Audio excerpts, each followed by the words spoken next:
दोस्तों स्वागत है आप सभी का वर्ल्ड अफेयर्स चैनल पर। स्टार्ट करते हैं अपने आज के करंट अफेयर डेली बेसिस पर। यहाँ पर आप quick points, organisation, special day, MCQ day, news of the day, PYQs cover कर सकते हैं। मेरा टेलीग्राम चैनल जरूर सर्च करें अमन सर वाईफाई स्टूडियो और इसे ज्वाइन करें सो डैट कि आपको करंट अफेयर की जो फर्दर वीडियोस हैं वो मिल सके। मैं आपको अभी रिसेंट में ही एक कंपाइलेशन कराऊंगा 12 मंथ का, तो वो आप इस टेलीग्राम चैनल पे देख सकते हो। सुबह ही मिल जाएगा आपको ये भी। बाकी 7 बजे वाली क्लास होती है। स्टार्ट करते हैं अपने आज के दिन की शुरुआत करते हैं। International day of non violence आज के दिन ऑब्जर्व किया जाता है। देखिए हम सभी जानते हैं भारत में गांधी जयंती मनाई जाती है और international day of non violence भी इसीलिए कि बर्थ है इस दिन महात्मा गांधी जी की, ठीक है, जन्म दिवस होता है इस दिन। डेफिनेटली ये 15 जून 2007 में जनरल असेंबली ने अडॉप्ट किया था कि हमें international day of non violence जो है इसे बनाना चाहिए सो डैट नॉन वायलेंस जो है उसे प्रमोट किया जा सके, गांधी जी के सिद्धांतों को जो है प्रमोट किया जा सके। पहला क्वेश्चन देखिएगा, हाल फिलहाल में अब कौन सा आखिरी बैंक है जो कि आरबीआई के पीसीए रिजाइम में है? तो आंसर है इस क्वेश्चन का सेंट्रल बैंक ऑफ इंडिया, क्योंकि हाल फिलहाल में एक बैंक को इस पीसीए रिजाइम से हटाया गया है। किसे हटाया गया है? इंडियन ओवरसीज बैंक को। अब इंडियन ओवरसीज बैंक को हटा दिया गया है, तो इस वजह से ओनली वन जो बचा हुआ है वो है Mumbai based central bank of India, जो कि पीसीए रिजाइम में बचा है। इससे पहले लास्ट मंथ मैंने बताया था कोलकाता का यूके बैंक भी पीसीए रिजाइम से हटाया गया। अब मे भी पूछा रहा है कि आपका जो इंडियन ओवरसीज बैंक जिसे अभी हटाया गया वो कब आया पीसीए रिजाइम में? तो 2015 में, ठीक है, एनपीए की वजह से आया था। डेफिनेटली जो भी पीसीए बैंक पीसीए रिजाइम में आरबीआई इंपोज करता है तो उसमें क्या होता है कि बिजनेस रिस्ट्रिक्शन लग जाती है उस बैंक पे कि उसकी जो फाइनेंशियल हेल्थ है धीरे धीरे अच्छी हो पाए और फिर उसे पीसीए रिजाइम से हटा दिया जाता है। चलिए क्वेश्चन देखिएगा, हाल फिलहाल में एक book chronicles from the land of happiest people on the earth किसके द्वारा जो है लॉन्च की गई? ऑथर कौन है? तो आंसर है वॉल, ठीक है। सो इनका जो है इसके ऑथर हैं, फेमस पर्सन है, लेकिन इन्होंने जो अपना ये नोबल रिलीज किया है ना, अब ये जो नोबल रिलीज किया 50 सालों बाद किया। इससे पहले इन्होंने 50 साल पहले अपना एक नोबल रिलीज किया था। बहुत फेमस व्यक्ति हैं, ठीक है। ये जो है ना ये अफ्रीका के फर्स्ट नोबल लॉरिएट हैं, ठीक है, जो कि अफ्रीका के first Nobel laureate. Important question है, पूछा जा सकता है, ठीक है, इंपॉर्टेंट है, इंपॉर्टेंट वन क्वेश्चन। एक और क्वेश्चन देखिए इसमें ना, मे बी आपसे पूछा जाएगा कि इनका एक फेमस पोएम है, उसके ऊपर भी क्वेश्चन आ सकता है, प्ले एंड एसे, ठीक है, प्लेज एंड एसे जो है इसके ऊपर भी क्वेश्चन आ सकता है। और इनका जो लास्ट नोबल था उसका नाम था सीजन ऑफ एनोमी, ठीक है, 1973 के आसपास जो है इन्होंने लिखा था। इंपॉर्टेंट क्वेश्चन पूछा जा सकता है, फेमस व्यक्ति हैं। चलिए एक और क्वेश्चन देखिए, बहुत इंपॉर्टेंट है। सरकार ने कितना अमाउंट इन्फ्यूज किया है national export insurance account scheme में? तो इस क्वेश्चन का आंसर है, ठीक है, 1650 करोड़ जो है इन्होंने इन्फ्यूज किया सरकार ने, ठीक है, national export insurance account scheme में। इसके बारे में जान लेते हैं। देखिए कैबिनेट के द्वारा ये जो नेशनल एक्सपोर्ट जो इंश्योरेंस अकाउंट स्कीम है, ठीक है, इसे जो लॉन्च किया है इसमें सरकार ना एड के रूप में पैसा डालती है। तो अब ये इतना अमाउंट जो डाला गया ना as a aid in grant जो है डाला गया है फॉर ओवर 5 सालों के लिए। इंपॉर्टेंट क्वेश्चन है, पूछा जा सकता है, जिसमें क्या है पोटेंशियल जो है एक्सपोर्ट का उस पर फोकस किया जाएगा, ठीक है, एक्सपोर्ट के पोटेंशियल पे फोकस किया जाएगा कि कितना हम जो है ना एक्सपोर्ट करते हैं, ठीक है ना। इंपॉर्टेंट क्वेश्चन है, पूछा जा सकता है। अब ये जो अमाउंट डाला गया है इसकी वजह से जो है ना, ठीक है, एक्सपोर्ट 33,000 करोड़ रुपए का जो है ना उसको सपोर्ट मिलेगा। डेफिनेटली 2 लाख न्यूज़ जॉब्स जो हैं वो इंकर्ड होगी, ठीक है, फॉर्मल सेक्टर में बहुत ज़्यादा बेनिफिट होने वाला है इससे। चलिए देखते हैं इनिशिएटिव गवर्नमेंट ऑफ इंडिया का है, पूछा जा सकता है। चलिए देखिए बहुत महत्वपूर्ण सवाल, हाल फिलहाल में कौन सा ऐसा इंडिया का कंपनी है जिसने international remittance directly digital wallet में एक्सेप्ट किया है? तो आंसर क्या है इस क्वेश्चन का? पेटीएम इसका आंसर है। देखिए पेटीएम ने इसके लिए टाई अप किया है किसके साथ? रिया मनी ट्रांसफर के साथ, ठीक है।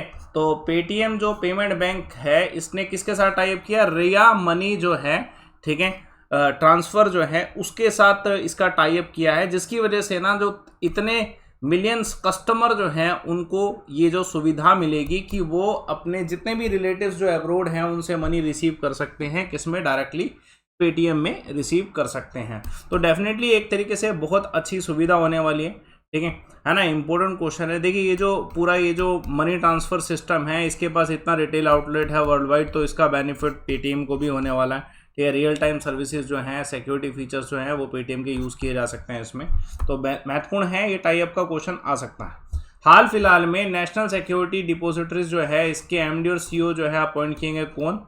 रिप्लेस किया है इन्होंने जीवी, ठीक है, नागेश्वर राव को। तो आंसर क्या है, ठीक है, पद्मजा जो सुंदरो हैं इनको जो है अपॉइंट किया गया है आप देख सकते हैं इंपॉर्टेंट क्वेश्चन है, नेशनल सिक्योरिटी डिपॉजिटरीज जो है NSDL जो है इसके MD और CEO जो है नए अपॉइंट किए गए। इंपॉर्टेंट क्वेश्चन है, पूछा जा सकता है, ठीक है। दूसरी इंपॉर्टेंट चीज ये कि जो पहले थे GV नागेश्वर राव, ठीक है, उनके ऊपर भी क्वेश्चन आ सकता है कि पहले कौन थे, और ये जो व्यक्ति हैं जो अभी अपॉइंट किए गए हैं इनको पहले इंडियन बैंक का MD और CEO भी बनाया गया था, ठीक है। 18 से लेके 21 तक ये MD और CEO भी रहे हैं, ठीक है, इंडियन बैंक के, जो कि हाल फिलहाल में मर्ज हुआ है इलाहाबाद बैंक इसमें इंडियन बैंक में। बहुत इंपॉर्टेंट क्वेश्चन, ठीक है।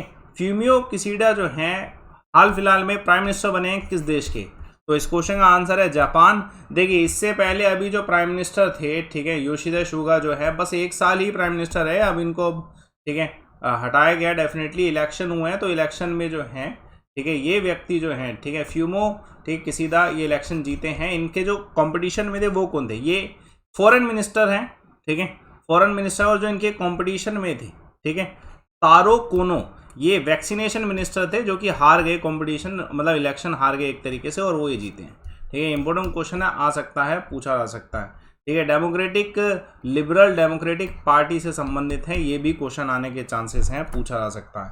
चलिए महत्वपूर्ण सवाल है, यूनाइटेड नेशन के द्वारा जो है ये दिन ऑब्जर्व किया था, international day of older person, किस दिन, तो आंसर है 1 अक्टूबर को।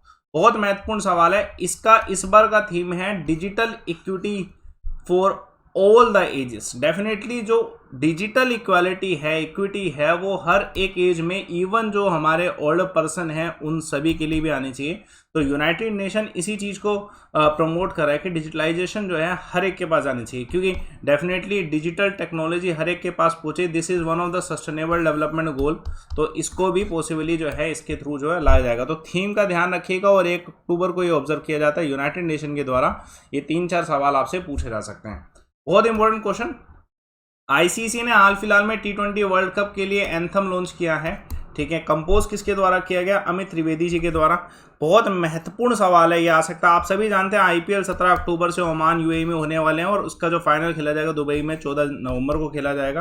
तो इसके लिए जो है ICC इंटरनेशनल क्रिकेट काउंसिल ने जो है ना T20 कप का और जो ऑफिशियल जो है ना एक एंथम जो है लॉन्च किया है, ठीक है। कैंपेन में अवतार्स जो हैं दिखाए जाएंगे, लाइक इंडियन बैटिंग मैस्ट्रो जो है विराट कोहली, और वेस्ट इंडीज़ के स्पीकर जो किरण पोलार्ड, इन सबको जो है दर्शाया गया है, ठीक है। और जो कंपोजिशन है ये सॉन्ग का किसने किया है, बॉलीवुड म्यूजिक डायरेक्टर हैं अमित त्रिवेदी जी, इनके द्वारा जो है किया गया। इंपॉर्टेंट क्वेश्चन है, पूछा जा सकता है। देखिए बहुत महत्वपूर्ण सवाल, हाल फिलहाल में IIFL wealth Hurun India rich list 2021 में कौन टॉप पे रहे, तो आंसर है मुकेश अंबानी जी, ठीक है। मुकेश अंबानी जी जो हैं इस बार भी जो है टॉप पे रहे। इंपॉर्टेंट है क्वेश्चन इनका, ठीक है। थोड़ा सा 9% के आसपास चेंज हुआ है इनकी टोटल वेल्थ में, 7.18 लाख करोड़ की जो इसकी वर्थ है, इनकी वर्थ है। इस पे क्वेश्चन आ सकता है। वी ऑल नो कि रिलायंस इंडस्ट्री जो है, ठीक है, पहला इंडियन कंपनी है जो कि $200 बिलियन का जो है, ठीक है,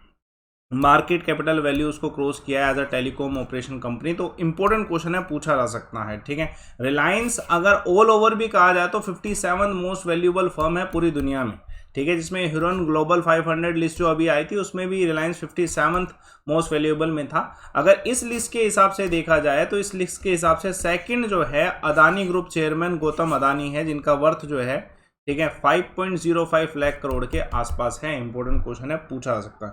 और इनकी वैल्यू जो है थोड़ा सा रोज हुई है, इंपॉर्टेंट क्वेश्चन आ सकता है। देखें हाल फिलहाल में इंडिया का कौन सा ऐसा कंपनी है, विच इंडियन कॉर्पोरेट जो है जिसने एक्वायर किया है फाइनेंशियल सर्विस कंपनी DHFL, तो ये पिरामल एंटरप्राइजेस के द्वारा किया गया है। देखिए ये बहुत बेसिक सा सवाल है कि इन दोनों का जो एक्वायरिंग है इसके ऊपर क्वेश्चन आ सकता है। पिरामल ने एक्वायर किया है DHFL, और बस कारण क्या रहा है कि डेप्ट जो है उससे बचने के लिए, ठीक है, बस इतना सा ही कंसेप्ट याद रखिए, इतना ही काफ़ी रहेगा। क्विक पॉइंट देखते हैं जो इंपॉर्टेंट वन है आज के। First female prime minister of Tunisia जो है कौन है, नाजला बोडेन। इंपॉर्टेंट क्वेश्चन आ सकता है।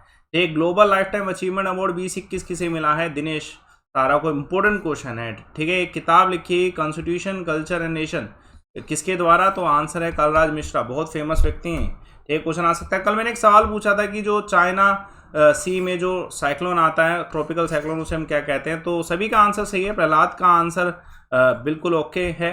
तो आंसर है इस क्वेश्चन का टाइफून। इसका आंसर पूरे डिटेल में देखिए। ह्यूरिकेन, टॉर्नाडोस, विली विली, ये सब जो है कौन कौन से देश में कहे जाते हैं। आज का सवाल 2017 CGL का है। एंटी डिफेक्शन लॉ जो है हमारे इंडियन कॉन्स्टिट्यूशन में कौन से शेड्यूल में आता है? पूरे डिटेल में बताइए, 12 के 12 शेड्यूल अगर आपको आते हैं तो।